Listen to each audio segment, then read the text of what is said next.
Hi, I'm Old Norse specialist Dr. Jackson Crawford. There's a pretty well known story among people who are interested in Norse myth of Thor and Loki visiting a figure that Snorri Sturluson in his Prose Edda calls Utgard-Loki. Loki of outside the enclosures, the Gardar being Midgardar where humans live and Osgardar where the gods live. But there is reason to think that maybe this is supposed to really just be another Loki, whatever exactly that means. And I'm going to talk about this story in this video, together with a much less well known version of it uh, that I've translated in a recent book, and talk a little bit about how these texts might be related and some of the mysteries that remain when we compare them and some of the possibilities about the origins of the story and what it might mean for there to be two Lokis.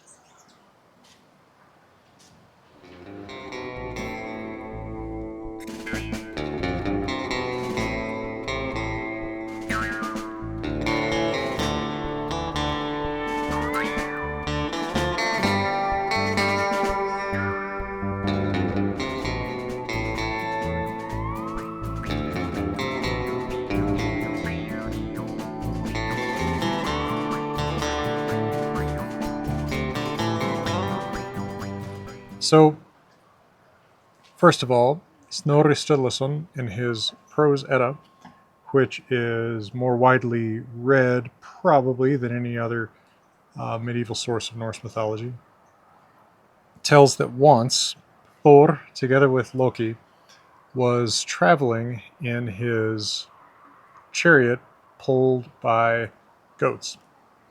And although they're not named in exactly this context, elsewhere we have their names as Tangnoster and Tangrisnir. That is the names of the goats.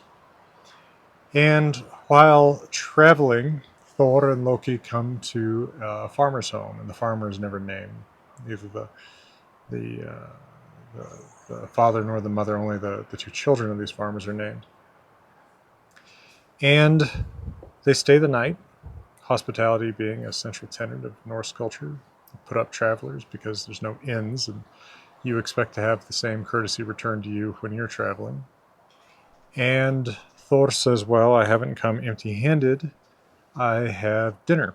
We can eat my goats because I can resurrect them in the morning with my hammer. So uh, the goats are slaughtered and cooked, and Thor says that when you're done eating them, just throw the bones out on their skins that are laid out here next to the fire, and in the morning I'll resurrect them. Just don't break any of the bones. Well, the little boy at the farmstead, Thjolvi, cannot resist breaking open one of the leg bones of one of the goats with his knife to try to get at the marrow inside, and so he does. And thus, when Thor the next morning resurrects his goats, one has a broken leg, broken hind leg. So Thor is enraged. The narrator, sort of Odin in the Prose Edda, says that we can imagine just how terrified the farmer would be when he looks at Thor's eyes in this moment. And the farmer offers to Thor that he can take his two children, Thjolvi and Thjolvi's sister Roskva, to be his slaves. I think is not an unfair word. They will serve him for the rest of their lives. Now, Thor and Loki and the two children continue along their way. We're told that they're going east. We're told that they enter Jotunheimar and then that they cross the outer ocean. So that's kind of interesting because, you know, the way that the map of the Norse cosmos is set up, we have a pretty hard time placing things, placing where their borders are. And it often seems that one of the borders between Midgard, where humans lived, and where Thor is probably traveling up to this point, uh, the border between that and Jotunheimar, where the Jotuns, the enemies of the gods, live, is the encircling ocean, where Jormungandr, the Midgard serpent, lives. But here it seems that they enter Jotunheimar before they get to the ocean. So Snorri and perhaps his source is a question I'm going to come back here, uh, think of Jotunheimar starting before that, right? Perhaps at the wall made out of the eyebrows and eyelashes of Ymir, the first living being that surrounds Midgard. But they cross the ocean and they get to the other side, and they see a house there that they just an empty house that they take refuge in that next night. And during that night, there are big earthquakes, and they all become terrified, and they seek refuge for some reason. I'm not sure why this would seem like a natural refuge in a big adjoining room in this house. And when they wake up the next morning, Thor looks outside and he sees where there is a truly huge man, a giant, we could say, because he is a giant in our understanding. He is much more immense in size than any of the travelers. It's not really clear what kind of being he is in the Norse conception. He's probably a Jotun, or certainly I think he could be covered by the extremely vague description Thrall, which means something way vaguer in Old Norse people usually think. But at any rate, whatever he is, he's enormous, he's gigantic. And Thor thinks, well, his snoring, because he is asleep and snoring extremely loudly, is what was causing those earthquakes. When the man wakes up, the huge man, I'm going to avoid giant because it tends to make people think Jotun. When Skrymir wakes up, he introduces himself to Thor, and he says, well, you're traveling along. Why don't we travel along together? And I'll put all of our provisions together into my food bag, right? Effectively my knapsack or something. And Thor agrees to that. Oh, and by the way, Skrymir says, oh, well, that's my glove right there that I had, somehow lost or misplaced or whatever. And turns out Skrymir is so huge that his glove was mistaken by Thor and Loki and Thjolvi and Rosva as a house, and the thumb compartment in the glove as this big adjoining room inside of the house. So, obviously some of this is intended to be pretty humorous. So they walk along and they get to the next place they're going to rest, and Skrymir says he's just going to go ahead and go to sleep, and says, just go into the food bag and get what you want when you want it. But Thor goes to the food bag trying to get a meal out, and he cannot get it open. It is closed too strongly. And so Thor becomes furious about this, takes up his hammer Mjolnir, goes over to where Skrymir is sleeping, winds up, and smashes him in the head with Mjolnir. Well, Skrymir wakes up and says, oh, what? Did a leaf fall on me from the tree above? What's going on? Is it time to wake up, Thor? And Thor says, oh, no, not at all. Go back to sleep. And he waits till midnight when Skrymir is asleep and snoring again. And he runs up again and slams him in the head with his hammer. And Skrymir wakes up and says, oh, what happened? Did an acorn fall on me from the tree above? Thor says, oh, no.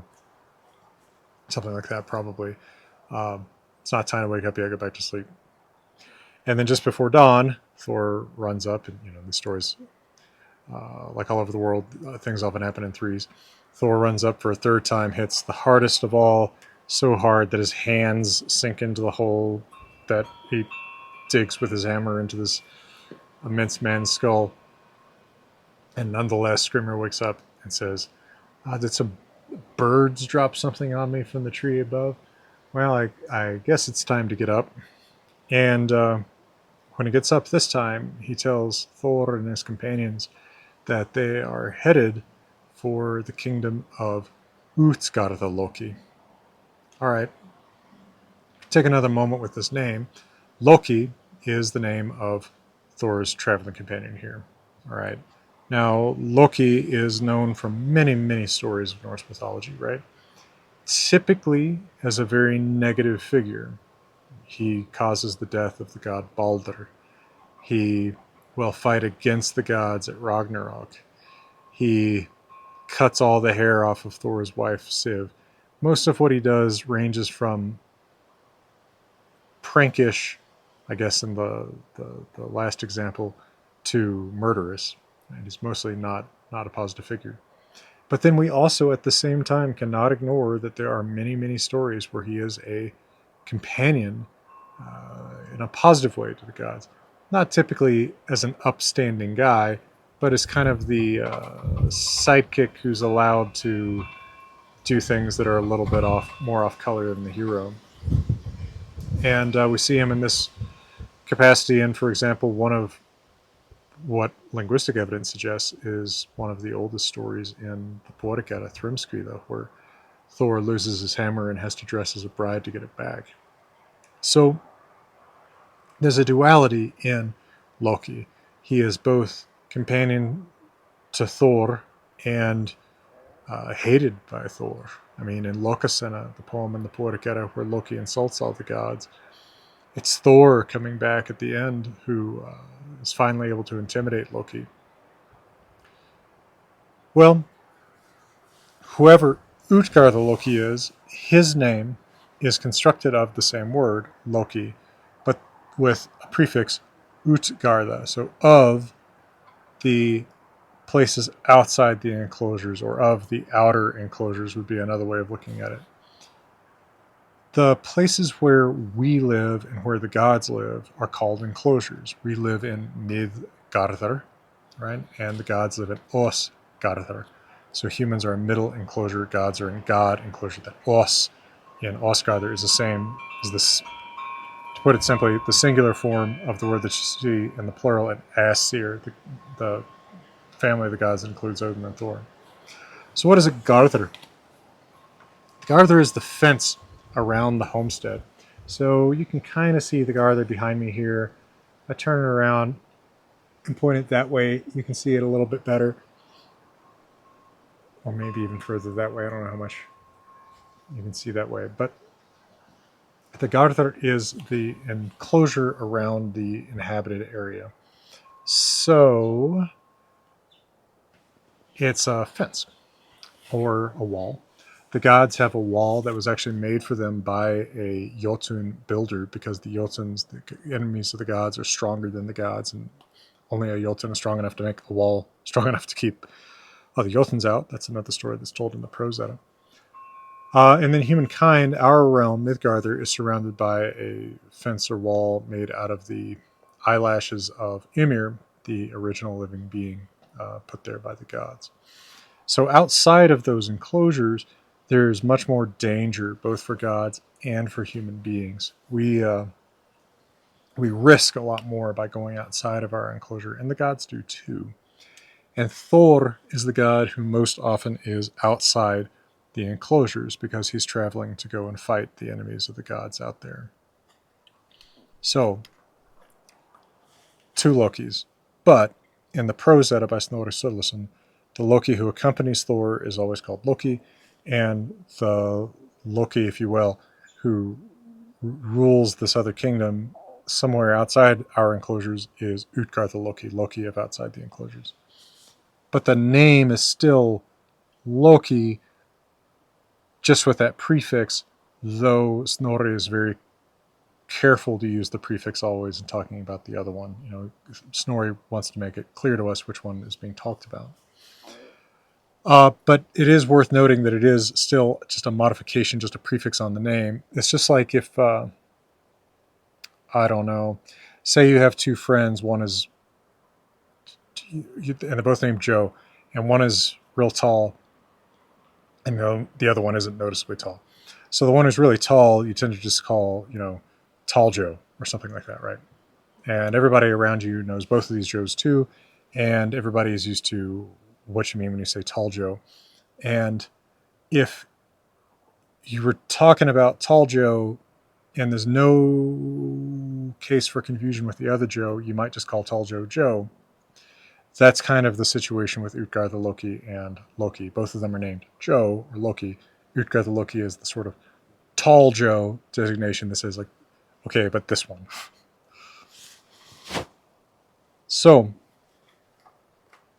Skrymir warns Thor that when he and his companions come to Utgartha-Loki's place, that they really shouldn't go in. They really shouldn't even bother to go there, because they're going to find that it's a place of people just as huge as Skrymir is, maybe even huger, and no one's going to think much of them. No one's going to take any lip from these.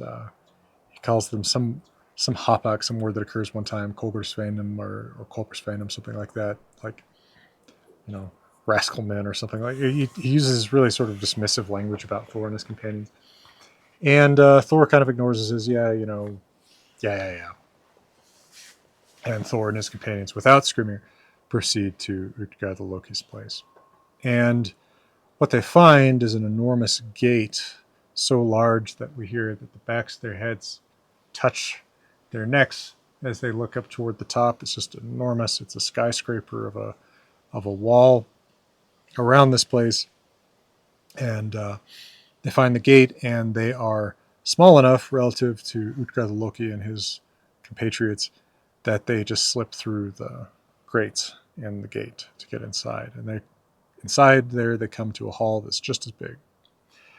And within, they see, of course, Utgartha-Loki, who is enormous, right on the same ludicrous scale as Skrymir was, and many other men, most of which, Snorri says in the Prose Edda text, are as big. So I guess there's also little guys like us running around. And Utgartha-Loki on his throne is very slow to greet Thor and his companions, but eventually does, and then tells them that no one can stay there unless he excels at some kind of sport. So he says, what kind of sports can you engage in? And he's only talking to the men. Röskva, the daughter, is more or less ignored after she accompanies her brother Thjalfi in just being given to Thor at the beginning. We really don't hear about her again. We hear about her a tiny bit more in the other source I'm going to talk about, but basically Snorri just ignores her after that. We're just dealing with Thor and Loki and Thjalfi the boy. So Loki speaks up, Thor's companion Loki speaks up to Utgartha-Loki and says, well, I'm accustomed to competing in eating. And Utgartha-Loki says, well, that's good sport. So he has some troughs filled with meat on the bone, and he puts Loki at one end of a trough and his man Logi, L-O-G-I, not L-O-K-I, on the other end of a trough, and has them start eating toward one another. And by the time that Loki gets to the middle and he's eaten all of the meat on one side, he finds that Loki has eaten not just all the meat on his side, but also the bones and also the trough. So Loki wins the eating contest. Now Utgartha-Loki says, well, you know, who else can show us an attempt at competing in some sport? And Thjalfi says, well, I'm very fast. I'll run a foot race against anyone you want. And Utgartha-Loki directs everyone to a race course that's a nice level piece of ground. And he has Thjalfi and his man Hugi, put their toes on the start line, and somebody fires the starting pistol. I don't know what the equivalent was back then. Starting arrow. Not sure how they did this. But they start running, and 3 times, just to make sure, best 2 out of 3, I guess. They run this course, and each time Hugi absolutely just, beats the tar out of Thjalfi in terms of speed. Each time, by the time he's at the finish line, he looks back and Hugi is, not even halfway to him. So everyone agrees that the foot race is decisively won by Hugi. So Utgartha-Loki says, well, Thor, mighty protector of the gods, you must be able to excel at some sport, surely. And Thor says, yes, I am willing to compete at drinking with any man. And, I remember when I would tell this in the classroom, students would laugh almost like I must not be, really drawing on something in a medieval text here. But in fact, competitive drinking is something we read about quite a bit in Old Norse sagas. So Utgartha-Loki pulls out a drinking horn and he says, all right, well, this is the horn that my men are accustomed to drinking from. And it is considered well drunk if a man drains it in one gulp.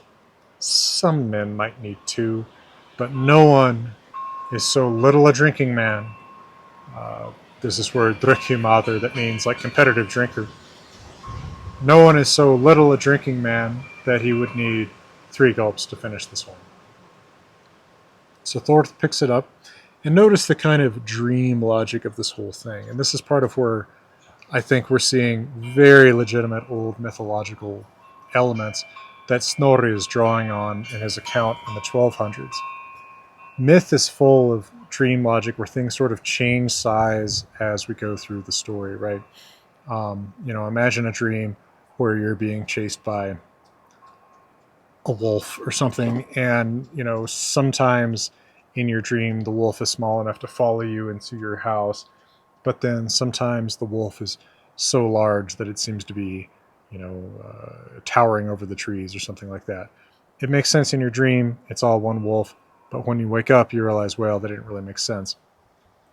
Real myth, as opposed to modern fantasy and science fiction, I feel like my voice just skipped there, has this sort of dream logic to it where things are inconsistently larger, smaller, or inconsistently other things. So I've always thought, well, if Utgartha-Loki hands Thor a horn that's probably bigger than he is, if Skrymir's glove is bigger than Thor is, of course he wouldn't drink from it in one gulp. So I think we have to picture Thor as having a drinking horn that looks normal. Even though that doesn't necessarily make sense. Why would Utgartha-Loki's men drink from a horn that would look like a tiny toy to them? But that's very legitimate myth logic or dream logic. So Thor starts to drink from this horn. He's very thirsty, so he feels like he can put a lot away. He's not worried about finishing this thing in one drink. And eventually he finds himself getting tired of it, pulls it back, and sees that he's barely made a dent in how much liquid is inside this horn. So he goes back for a second gulp, same thing, pulls it back. You can barely tell that he's drunk anything off the level. And then for a third time, he goes back, gulps, gulps, gulps, has to come back up for air, and he's made a little bit of a difference, but not much of one. Most of the, I think it's beer, it says, is still in there. So Utgartha-Loki says, well, I don't think anybody would say that that's a good performance. Can you do something else, Thor? And Thor says, well, what would you recommend that I do? Point me toward a challenge that you would face me with. And Utgartha-Loki says, well, there is this cat that boys in the hall, sounds like kids in the hall, right? Boys in my hall are accustomed to lifting. Sounds lame, but that's what he says. And he says, I wouldn't have suggested this to the mighty Thor, except that I've just seen that you are, in fact, not as mighty as we would have presumed. So he has the cat brought out. And again, I think we have to think that the scale of this is a cat, right? This, again, if this cat is to Thor what Skrymir's glove was to Thor, then the cat would probably be bigger than Thor. I think we have to picture it as just a regular cat. So Thor bends down to pick up the cat, this humiliating challenge that seems easy as anything could be, and he just strains and strains. The cat arches its back as he's trying to pick it up, and he just can't move it, and he strains and strains to his utmost. This is hard to imagine as someone who just had hernia surgery, right? But he finally just manages to pull one paw of the cat just a little bit off the ground, and that's all he can manage. So Utgartha-Loki makes fun of him again, says, ha ha ha, the mighty Thor is not so mighty. And then he says, Thor says, well, now I'm angry, so give me somebody to wrestle. And Utgartha-Loki looks around his hall and he says, well, I don't see anyone that it would not be, kind of humiliating for if he wrestled you, since you're so puny apparently. But he says, my mom used to be a good wrestler. So he has this old woman called in, and her name is Elli. And Thor begins to wrestle her, and she knows all the tricks. She gets him off his feet, and finally she manages to get him down on one knee. And if the rules of this are something like I signed at Klima, getting an opponent off of his feet for long enough is what defeats him, and that seems to be the case here. So Thor has to, tap out from a modern perspective. So this is all very humiliating for everyone involved. But Thor and Loki and the kids are allowed to stay overnight at Utgard-Loki's hall. And in the morning, Utgartha-Loki feeds them and decides to escort them out of his domain. And once they get outside of his gate, he says, I am astounded at you. And Thor says, please, I don't want to hear your belittling. You're just going to call me puny and all of that. And Utgartha-Loki says, no, you don't understand how impressive your entire display has been this whole time. He says, I was Skrymir. That was me, the huge guy you met in the woods. And any one of your hammer blows would have killed me if I hadn't used my magic to move a mountain in the way each time that you swung your hammer down. And he says, now you see, look over there, there's a mesa where there are 3 square-shaped indentations that your hammer left when you tried to hit me. And one is the deepest of all, obviously, the third one that Thor hit. And that may be a reference possibly to a particular place somewhere that the story was told or passed down. I've always thought that'd be kind of funny, someone's trying to explain 3 prominent indentations in some mesa or hill.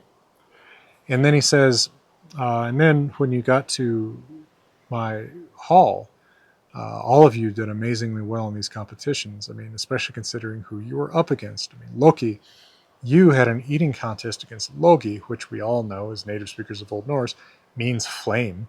So you were literally just competing against wildfire, and of course that consumed more of the trough than you did.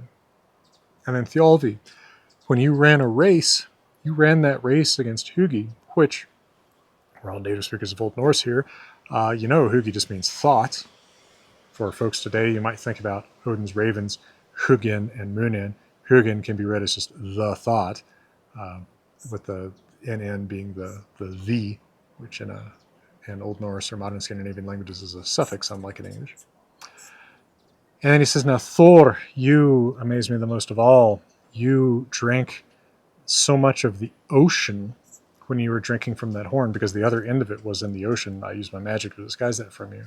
That now there is something called the tides that men will always see as a testament to your great drinking prowess. And then you lifted, unbeknownst to you, the Midgard serpent, the enormous serpent or dragon that encircles the earth and that outer ocean that divides Midgardr from Jotunheimar. He says, I used my magic to disguise it as a cat. You didn't see what you were really lifting. And then he says, third of all, you wrestled Italy, which we're all native speakers of Old Norse here, right? Means old age. So Thor, you were literally wrestling the phenomenon of aging, which will knock any man into a complete fall, right? I was astonished that you were only knocked to one knee. So he tells him all this, and of course, Thor gets mad and prepares to swing his hammer, but then Utgard-Loki uses his magic to disappear, and with him disappears his hall. Hey folks, we'll be back to your regular presentation in a moment, but for right now, I'm here at Grimfrost World Headquarters Longhouse with Johan Hegg, and I just want to remind you that if you have Viking needs, you have a Viking supplier. Grimfrost really cares about getting things right, and if you need replica, well, anything, right? Shields, helmets, weapons, board games, cool t-shirts, hats, all sorts of accessories like that. You can get them at grimfrost.com together with my books, and they ship just about anywhere in the world. So check them out. It does help support the channel. Now, where did Loki, I always do this, I, for some reason, Loki and Snorri are stored right next to each other in my brain, and I always say one what I mean the other. I have actually seen among some odd people a conspiracy theory about, Snorri is Loki, which is sort of fun in a crazy way. Um, it's not what I'm trying to imply. These two weak masculine names and Old Icelandic, for whatever reason, like confound each other in my head. Where did Snorri get this story about Loki? And notice two Lokis. Well, if we look at the rest of the Prose Edda, his stories always come from old poems, right? Snorri isn't trying to invent Norse mythology. Whatever they say on, or said on crack.com, or whatever some, influencer wants to say today, or some AI influencer wants to say today, um, now and then I find these just, to me, incomprehensible arguments. Then the 1200s, Snorri Sturluson wanted to make up Norse mythology when he quite clearly explains what he wants to do is explain these stories so that people can compose traditional Old Norse poetry, not necessarily about the gods, but traditional Old Norse poetry refers to stories about the gods so much that he has to explain the stories. And, when he talks about the creation, he quotes Völuspá, he quotes Vavþrútnismál, two poems that we know from the Poetic Edda that are pre-Christian poems that contain information about creation. When he talks about the death of Balder, he quotes and closely paraphrases a poem that's not preserved for us except in his paraphrase and quotations. When he wants to talk about the characteristics that certain gods have, he'll quote from Grímnismál or Lokasenna. Again, poems that we know from the Poetic Edda, passed down in oral tradition from the pre-Christian period. So his sources are old poems, and I suspect that he knew a poem about this adventure, or at least knew snippets of it. We also see evidence that there was such a poem known to the composers of other poems in the Poetic Edda. Lokasenna, the poem in which Loki insults all of the gods in the Poetic Edda, includes an insult from Loki to Thor, in which he says, well, Thor, you got stepped on in a glove, and you didn't look much like Thor then. Is that the one where he says you didn't dare to break wind? And then Odin says something similar to Thor in the poem Horvarsljóð. I can't remember which one says you didn't look much like Thor then versus you didn't dare to break wind then. And weirdly, in the poem Horvarsljóð, Odin says that the name of the immense man who had the glove was Fjallar, which is a name we don't otherwise know from this story. Now, Horvarsljóð is probably pretty late on linguistic evidence. I think there's reason to think that poem was even composed in the 1100s, certainly not earlier than the late 1000s. So post-conversion, even though it's a lot of it, is reasonably probably based on pre-Christian mythology, I don't think the poem itself is pre-Christian. Lokasenna, I think, is certainly pre-Christian from its language, certainly 900s. So that certainly implies that there was a story going around. And if there was a story going around in the 900s, I suspect it was going around in the form of a narrative poem, much like Lokasenna, Völuspá, Thrimskvida. And I think that the way that the names of the two characters are so confusing, and Snorri's better about this than the other source. I'm going to get to this because it's pretty interesting. The fact that there is Loki and then Utgartha-Loki, the fact that we have, this complete inconsistency about the size of things, right? They're in a hall where they have to look straight up to see the top, and yet there's a horn that's small enough for Thor to drink from. There's a cat that's small enough for Thor to lift. There's a woman who's short enough for Thor to wrestle with, right? It's dream logic. That dream logic says to me, this is a pre-Christian story preserved in a poem with all of these elements. Snorri is transmitting it. He's trying to make it a more entertaining story for his audience, which is actually more like us than it is like the original audience for the poems, right? His audience is Christians in the 1200s who want a sort of more systematized set of stories and who are a little bit more used to hearing stories in prose. all of those characteristics, except perhaps being Christians, apply to the audience of today. So I really think that it's pretty clear that there's a poem that we've just lost that Snorri's story is based on. Now, that poem may be lost, but there is a poem that tells this story, although in a different way to some extent. It has a lot of different details. Now, that poem is called Lokrur, L-O-K-R-U-R. It is preserved in one manuscript from Iceland in the mid-1500s, and it is from the mid-1500s, written in the mid-1500s. But the poem itself was probably composed more like the late 1300s or 1400 to judge from its language and style. Now, this poem is a member of the genre called the rímur. So each rima, singular, is often broken up into several sections. Lokrur is broken up into 4. And as their name kind of implies, rím, rhyme, these stories have end rhyme, which is not very characteristic of most traditional Old Icelandic poetry. This is a new fashion that begins to become popular in the late 1300s. And these poems remain popular even into the early 1900s.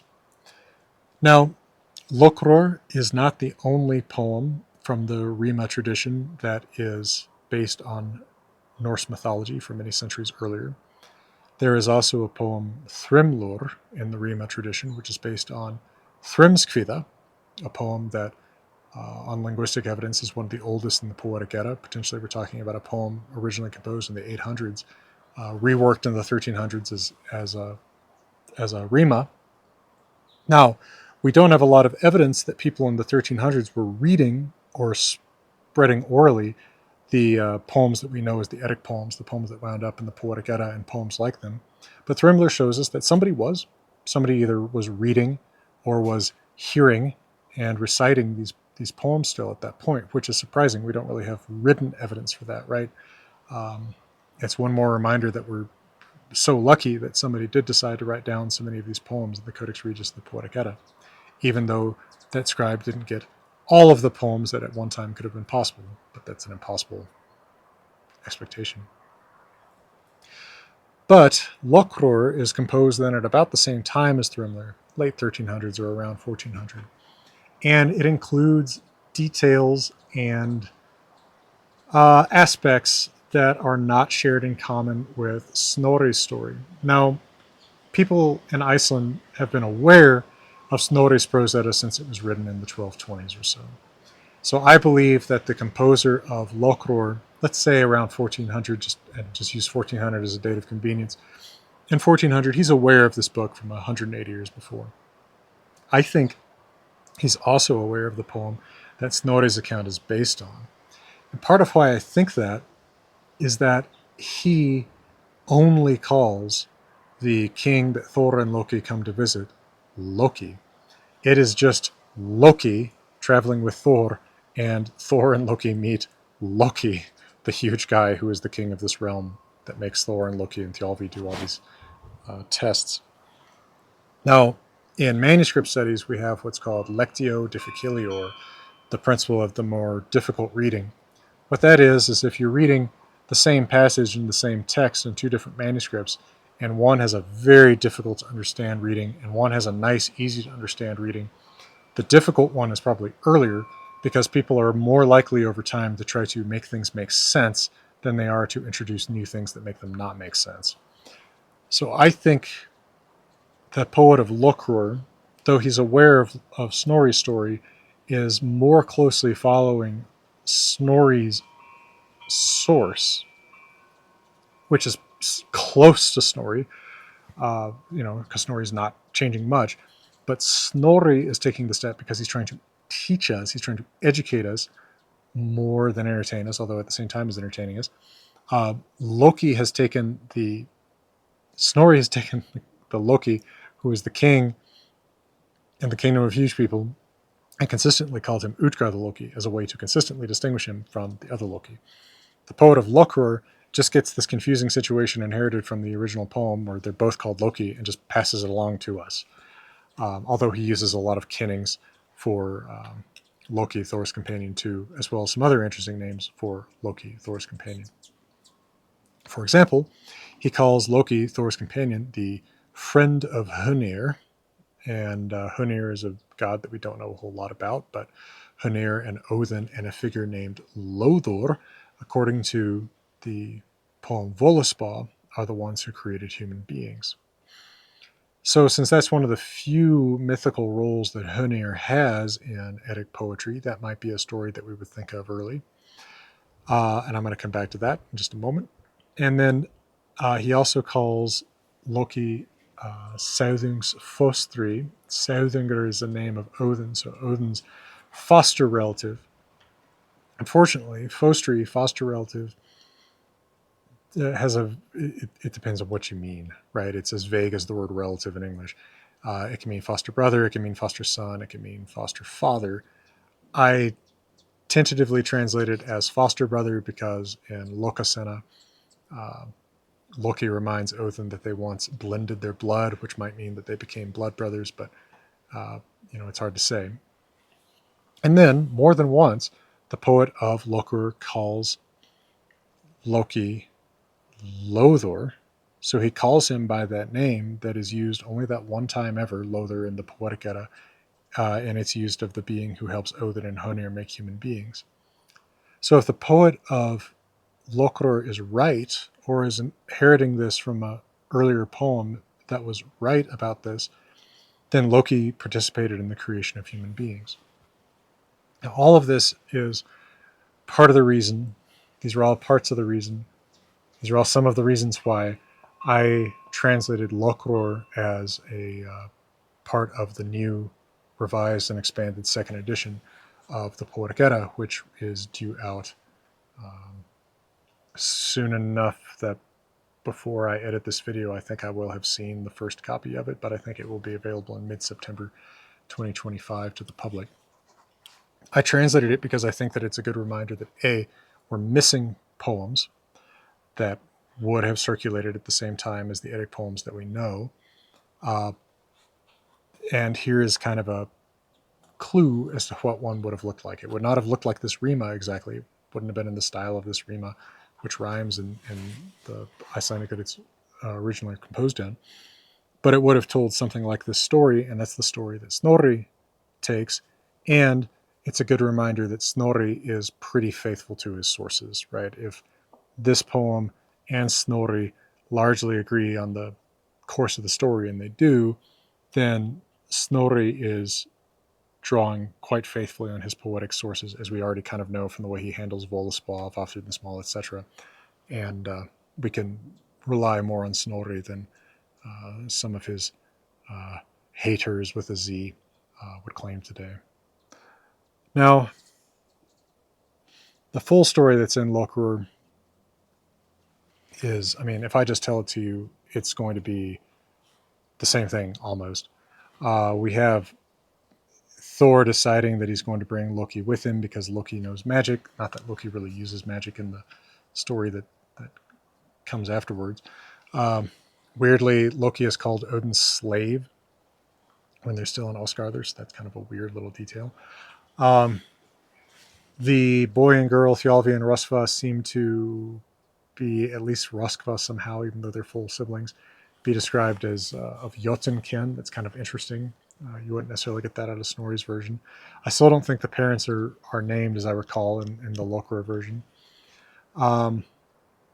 Röskva is mentioned a couple more times than in Snorri's account.